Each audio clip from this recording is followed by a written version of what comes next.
నమస్తే, welcome to our channel. నేను మిషాల్ని. YCP పార్టీకి దెబ్బ మీద దెబ్బ.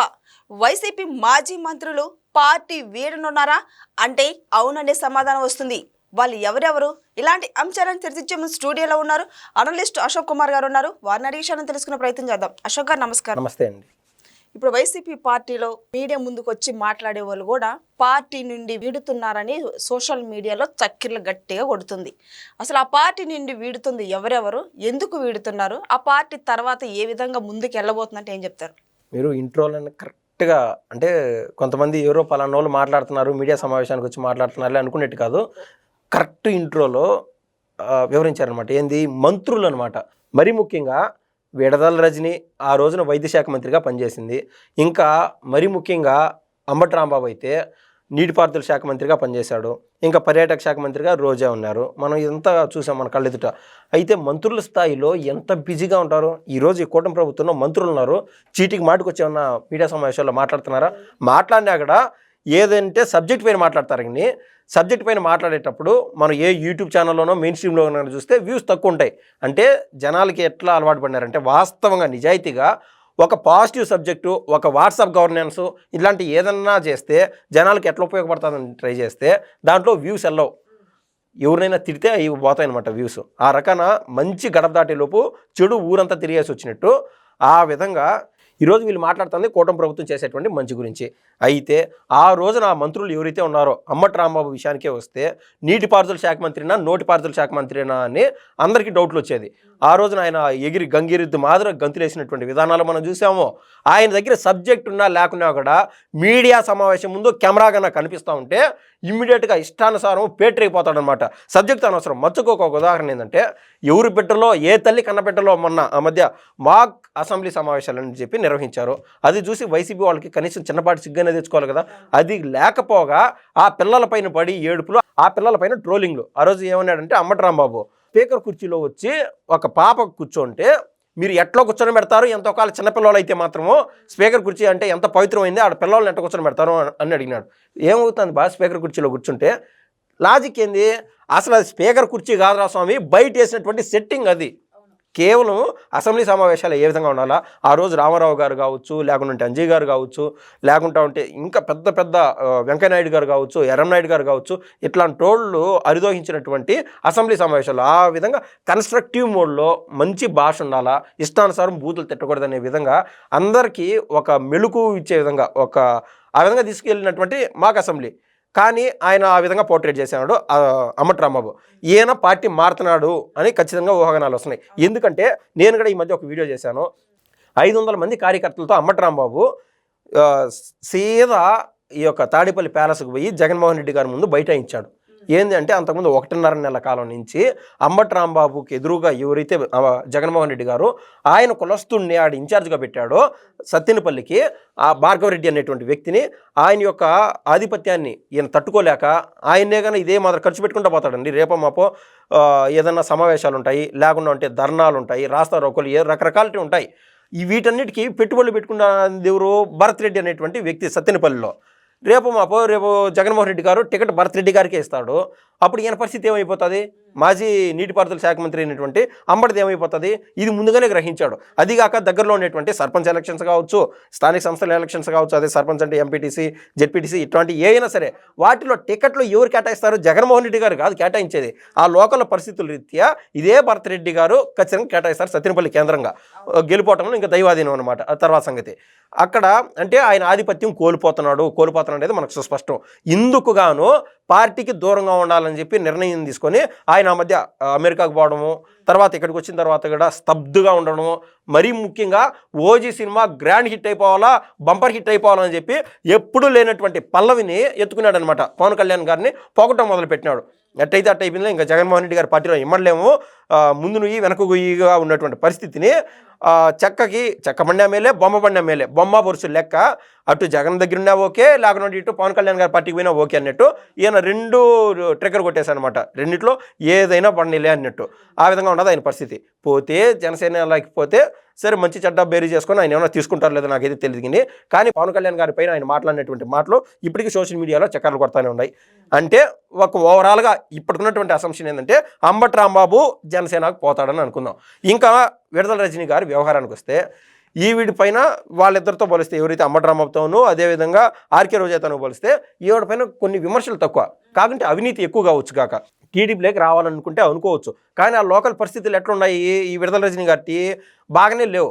ఆ రోజు అన్నం పెట్టే వాళ్ళకు ఈవిడ సున్నం పెట్టినట్టు పత్తిపాటి పుల్లారావు గారు ఈరోజు ఎమ్మెల్యేగా ఎవరైతే ఉన్నారో ఆయన దగ్గర పిలిచి చేరదీసి నీ దగ్గర పెద్ద పెద్ద కంపెనీలు ఉన్నాయి కదమ్మా, 1000 మంది దాకా ఉద్యోగస్తులు ఉన్నట్టున్నారు కదా, మా నియోజకవర్గం నుంచి ఒక 100 మందికి ఉద్యోగాలు ఇమ్మా అని చెప్పి ఆవిడని తీసుకొచ్చి ఆ రోజు చంద్రబాబు గారికి పరిచయం చేసి చంద్రబాబు గారు ఉండగానే ఆవిడ అన్నటువంటి మాట ఇప్పటికీ సోషల్ మీడియాలో ట్రోలింగ్ జరుగుతూనే ఉన్నది.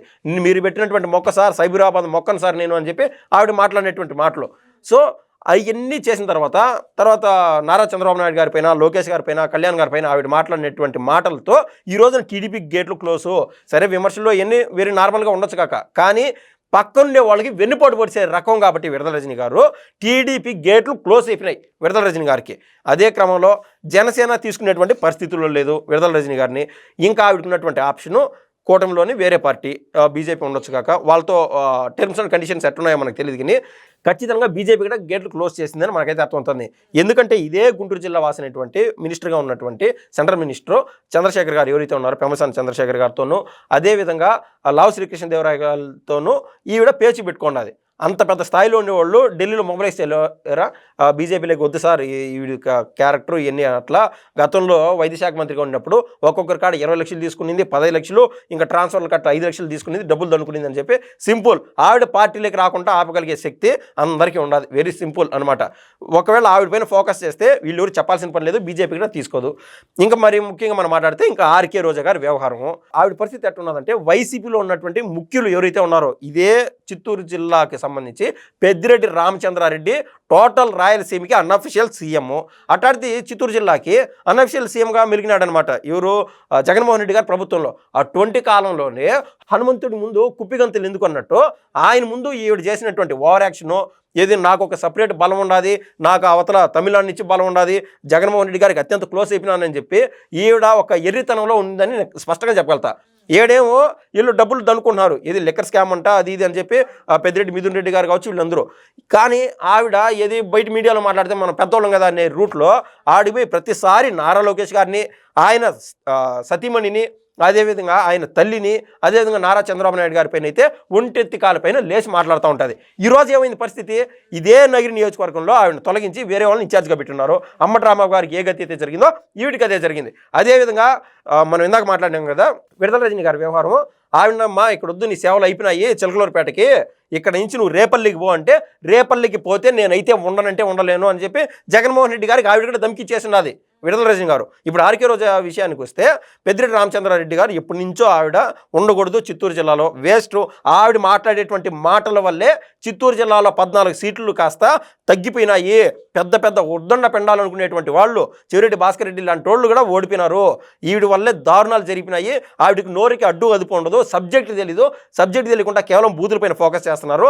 కాబట్టి మహిళా ఓటర్లు చేతకరించుకొని దూరం పరిగెత్తున్నారు అని చెప్పి ఈ పెద్దిరెడ్డి రామచంద్రారెడ్డి గారు అనేక మార్లు సజ్జల రామకృష్ణారెడ్డి గారు చెప్పినా కూడా మన పార్టీలో బూతులు తిట్టుకుంటా ఉంటే మనం అందరం ఎక్కిలేమని చెప్పి ఆవిడంతో ఎంతో పొగుడుతూ వచ్చారు. కానీ ఇప్పుడేమైంది, జనరల్గా ఏదో సామెత ఉంటుంది, పలాంటి జరిగితే కానీ తత్వం బోధపడదు అన్నట్టు. ఆ రకాన జగన్మోహన్ రెడ్డి గారికి ఇప్పుడు క్లియర్ కట్గా కళ్ళు బయలు గమ్మే విధంగా కళ్ళు వెలిగినాయి అనమాట. సో అంబటరాంబాబుని దూరం పెట్టేశాడు, అదేవిధంగా విడుదల రజని దూరం పెట్టేశాడు. ఇంకా ఆవిడ ఇన్ఛార్జ్ బాధ్యతలు కూడా తొలగించారంటే ఆర్కే రోజా గారిని కూడా తొలగించినట్లే. ఇంకా ఈ నగిరి నియోజకవర్గంలో ఆవిడ ప్రస్తావన అనేది ఉండదు. ఆవిడ వేరే నియోజకవర్గం కోసం ఎత్తుకునేదానికి పోతే జనరల్గా ఫార్ సపోజ్ ఒకవేళ జగన్మోహన్ రెడ్డి గారి గాలి వీచింది అనుకుందాం, ఈవిడికి టికెట్ ఎక్కడ అలౌట్ చేస్తారు, నగిరి నుంచి అలౌట్ చేయరు. అక్కడ తీసుకొని పోయి అన్న పోతలు పట్టు వేరే చోట అలౌట్ చేస్తారనుకుందాము. అక్కడ ఉన్నటువంటి ఇన్ని రోజులు డబ్బులు పెట్టుకునేటువంటి స్థానిక నాయకత్వం ఏం చేయాలా, రోజాని గుల్లగా ఓడిపోయాలని చెప్పి ఈ వైసీపీ వాళ్ళు అనుకుంటారు, 100% అనుకుంటారు. అది జరిగేటువంటి వ్యవహారం. సో వీళ్ళు ఈ యొక్క ఆర్కే రోజా గారి నెక్స్ట్ పార్టీలు ఏ పార్టీలో జాయిన్ అవుతారు అనేటువంటి పరిస్థితి అనేది కీలకం. మనం ఆల్రెడీ అంబటరాంబాబు గారి విషయాన్ని చూస్తే ఆయనకి బీజేపీ ఫ్లేవర్ ఆయనకి నచ్చదు, ఎందుకంటే కాంగ్రెస్లో ఎప్పటి నుంచో ఉన్నాడు కాబట్టి. ఆయన వెళితే కాంగ్రెస్ లేకపోతాడు, లేకుండా ఉంటే జనసేన లేకపోతాడు. విడుదల రజనీ గారు వచ్చి నేను అన్నట్టు పెద్ద పార్టీలో జాయిన్ అవుదాం అనుకున్నా కూడా ఆడ గేట్ క్లోజు. ఆర్కే రోజా గారిది పవన్ కళ్యాణ్ గారిని తిట్టిన మాటలు తిట్టుకుంటూ తిట్టారు. బీజేపీ వాళ్ళపైన రోజు ఒంటెత్తి పోకడలో మాట్లాడుతూనే ఉంటారు. దేవుణ్ణి చేత్కరించుకునే విధంగా అంటే తిరుమల టికెట్లు అమ్ముకునేటువంటి వ్యవహారం బీజేపీ వాళ్ళు కన్నెత్తి కూడా చూడరు ఇటువంటి మనిషిని. ఇంకా ఉండేది టీడీపీకి ఎంత దూరం వచ్చినారో మనకు తెలుసు. ప్రతి ఒక్కరిని అధినేతలపైనే బూతులు తిట్టుకుంటూ వచ్చాయి. సరే, ఇప్పుడు ముఖ్యంగా వైసీపీ పార్టీ నుంచి రోజా వేడనందు పార్టీ నుంచి అని సోషల్ మీడియా అంతా చక్కెర్లు కొడుతున్నారు. అయితే ఈ రోజా ఏ పార్టీలోకి జాయిన్ అవబోతుంది అంటే ఏం చెప్తారు? జనరల్గా ఇప్పుడు మనం ఒక నెలకు ఒక 6 లక్షలు 7 లక్షలు ఇన్కమ్ చూస్తూ ఉంటాం అనుకోండి.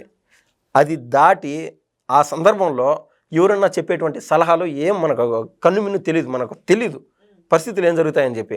మనకు వాళ్ళు పోటీ ఏందిరా అనుకునేటువంటి సందర్భాలు ఖచ్చితంగా జరుగుతుంటాయి. అదే మాదిరా ఆర్కే రోజా గారు అన్అఫిషియల్గా పెద్ద మనిషి అయిపోయినారు. వాళ్ళ కొడుకుకి ఏదేదో కార్లు కొనియడం, వాళ్ళ కూతుర్లకి కార్లు కొనియడం ఇవన్నీ చూసాం. ఆర్థికంగా బాగా బలిష్టంగా పుష్టిగానే ఉన్నారు. ఇప్పుడు ఆవిడ పోలికి ఎవరితో పెట్టుకోవాలి? ఒకవేళ జగన్మోహన్ రెడ్డి గారి పార్టీని దాటినప్పుడు షర్మిలా గారితో పోటీ పెట్టుకోవాలా. ఆ పార్టీలో పోయి ఆవిడ కింద పనిచేసేటువంటి రకం ఏం కాదు. నేను షర్మిలా గారి కంటే పెద్దదాని కదా అనే ఫీలింగ్లో ఉండాలి ఆవిడ. సో టీడీపీ ఆప్షన్ లేదు. టీడీపీకి ఎంత దూరం వచ్చిందో మనం చూసాం. బీజేపీ గతంలో దేవుళ్ళకి ఇబ్బంది పెట్టారు కాబట్టి, దేవుళ్ళ దగ్గర టికెట్లు అమ్ముకున్నారు కాబట్టి ఆయన టచ్ కూడా చేత దగ్గరికి రానిరు. ఇంకా జనసేన అంటే చెయ్యి అంటారు, తెలుసు కదా, డైమండ్ రాణి అని చెప్పి గతంలో జనసేన అధినేత గారే ఏమన్నారు. నేనేమంటానంటే అంత గ్యాప్ వచ్చేసింది మన రాష్ట్రంలో ఉన్నటువంటి ప్రధానమైన పార్టీలతో. ఇప్పుడు ఆవిడకున్నటువంటి ఒకే ఒక ఆప్షను సపరేట్ పార్టీ పెట్టుకోవాలా, లేకుండా ఉంటే ఉన్నటువంటి ఏదైనా పార్టీలకి ప్రెసిడెంట్ అయిపోవాలా ఆవిడకునేటువంటి నేచర్కి. అటువంటి ఆప్షన్ లేదు. ఒకే ఒక పార్టీ, కేవలము కేఏ పాల్ గారి పార్టీ, ప్రజాశాంతి పార్టీ. దాంట్లో ఆవిడ సేమ్ జగన్మోహన్ రెడ్డి గారికి ఈక్వల్గా, జగన్మోహన్ రెడ్డి గారు ఏ విధంగా అయితే వైసీపీకి అధినేత అని పిలుచుకున్నారో ఈ వైసీపీ అధినేత ఈవిడ్ని తక్కువ చేసి చూశాడు. కాబట్టి గతంలో పర్యాటక శాఖ మంత్రిగా ఉన్నప్పుడు ఈవిడ దగ్గర కేవలం సంతకాలు పెట్టించుకొని ఆ రుచికొండ ప్యాలెస్ కట్టించుకున్నాడు. కాబట్టి ఇప్పుడు ఆవిడకి జగన్మోహన్ రెడ్డి గారు పట్టించుకోలేదని ఈ సందర్భంగా కేవలం జగన్మోహన్ రెడ్డి గారికి ఈక్వల్గా మీట్ అవుదామని చెప్పి జగన్మోహన్ రెడ్డి గారు జెండా పోలినటువంటి ప్రజాశాంతి పార్టీలో జాయిన్ అయ్యి నేను ఆంధ్రప్రదేశ్ ప్రజాశాంతి పార్టీకి నేను లీడ్ చేస్తానని చెప్పి ప్రెసిడెంట్ అయ్యేటువంటి అవకాశాలు అద్భుతంగా పుష్కలంగా ఉన్నాయని నేనైతే బలంగా నమ్ముతున్నాను. Thank you. ధన్యవాదాలు.